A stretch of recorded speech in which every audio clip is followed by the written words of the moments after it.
'ప్రకాష్ రాజ్' విషయంలో 'పవన్ కళ్యాణ్' ఇప్పటిదాకా నోరు మెదపలేదు.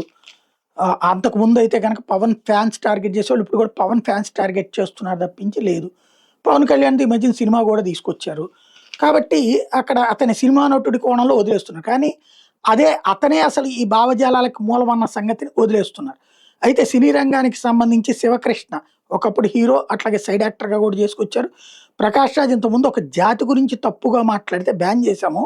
అప్పుడు ఏఎన్నార్ గారు అంతా లీగల్‌గానే ఉంది, ప్రొసీడ్ అవ్వండని చెప్పారు. నాగార్జున గారు కూడా ఈ విషయాన్ని అస్సలు ఊరుకోలేదు. తర్వాత 'ప్రకాష్ రాజ్' ఇంటికొచ్చి వదిలేయండి అని అడిగాడు. అట్లాంటి వ్యక్తి ఈరోజు హిందూ మతం మీద ఇన్ని నెగెటివ్ కామెంట్ చేస్తుంటే ఎందుకు సైలెంట్‌గా ఉన్నారు? అతని సినిమాలను ఎందుకు బ్యాన్ చేయట్లేదు అన్నటువంటిది ఒకటి 'శివకృష్ణ' గారు అడిగితే, నరేష్ గారు అదే చెప్పుకొచ్చారు. ఆంధ్రాలో ఏదైతే తమిళనాడు తరహా ప్లాన్ జరుగుతోంది.